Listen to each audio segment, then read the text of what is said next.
inside, I knew I wasn't a lazy person. You know, Obviously. physically as well as mentally. All the challenges that have been put in front of me, I've always faced them head on, whether they were good or right decisions that I made in my life. Why didn't you leak something about what you really were about? I mean, that's needed. Those young athletes need to see the stuff that you're doing, man. I mean, you're doing great stuff. But you can't fake it. You can't ride through here and then pull out and do what you're doing. But at that time, Coach, you have to understand, too. No, I don't understand. But that's what I was going through growing up. Okay. You know, and it's like you getting adjusted from high school to college, from college to the NBA.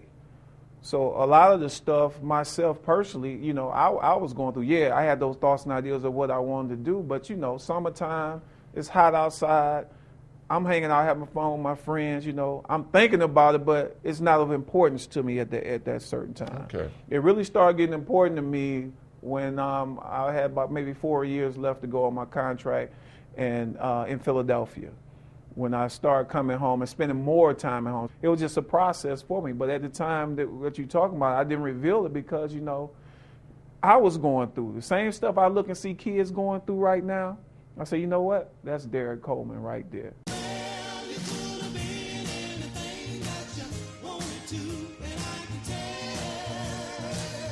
From your perspective, what is the impact, Derek, of this on this community? The impact is great because I employ probably over 200 people.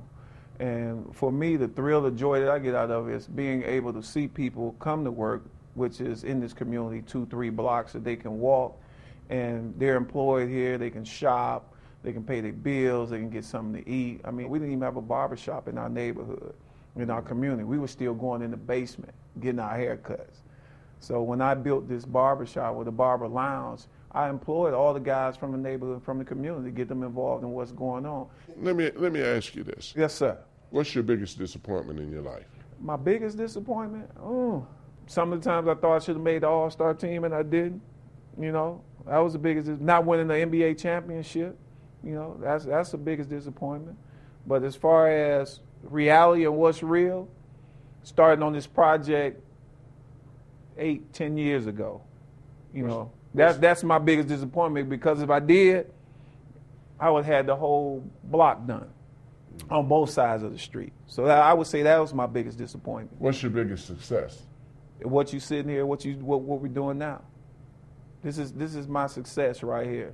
It's being able to create opportunity and jobs for kids in this community, to be a voice, not only just for this community, but for the city of Detroit.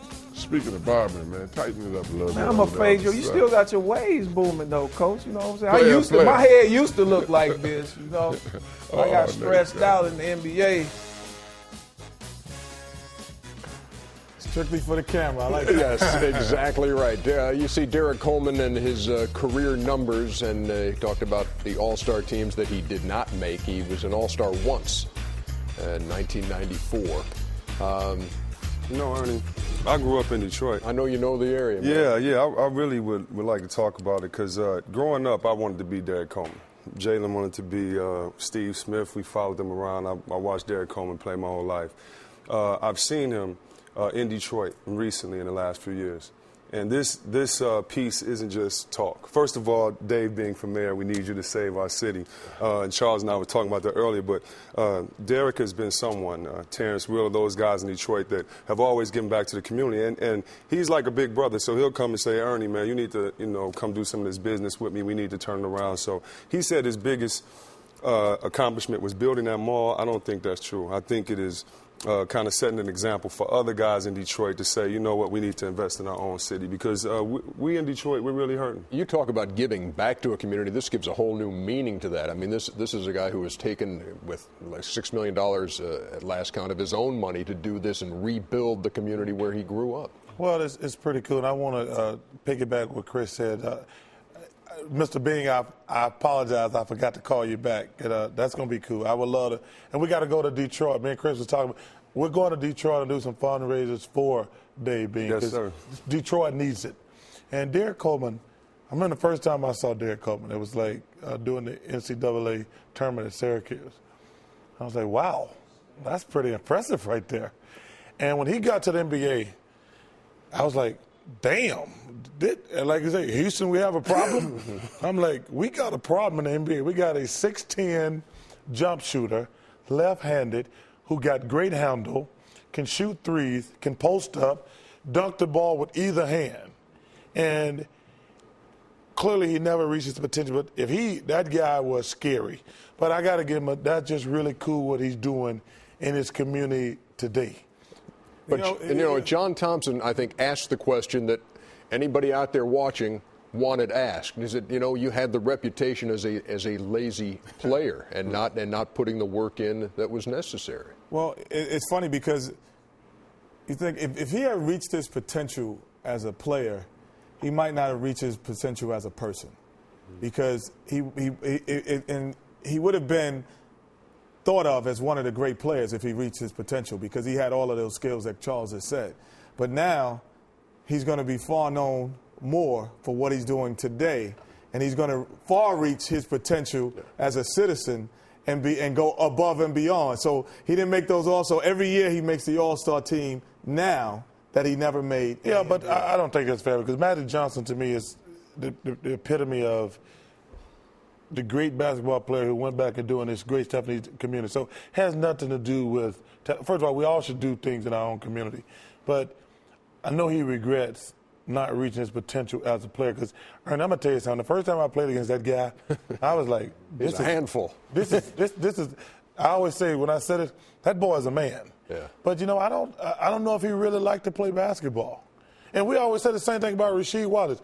If Rasheed Wallace wanted to be the best player in the NBA, he could be. Yes. If Derek Coleman wanted to be the best player in the NBA, he could have been. And I think you all see it. I mean, you guys were all on the court with him.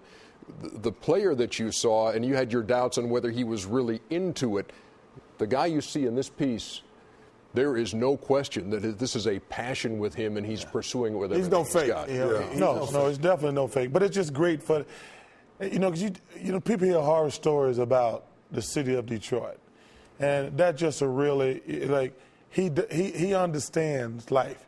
The basketball stuff is important, because without the basketball stuff, you don't have the money and the platform. And the platform. And I will say this, Ernie, and a lot of people give me a lot of credit for what I did in Katrina. And I did put a Katrina game together and donated so much money. And honestly, the first person that called me that put the spark was Derek Coleman.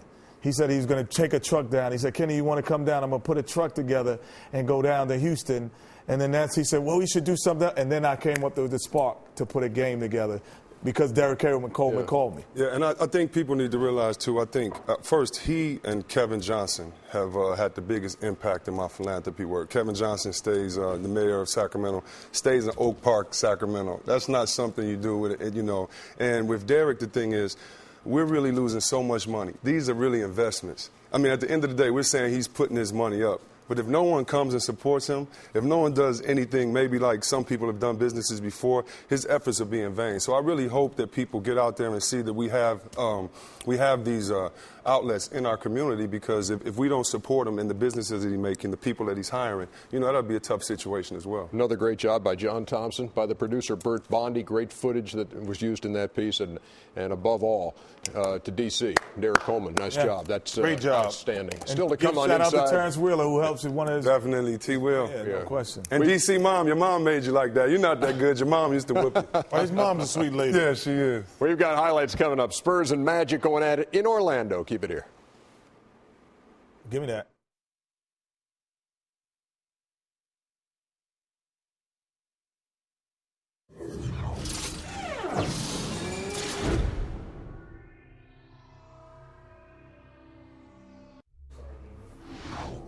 Back here on Inside, presented by Hyundai. One more chance. Give me.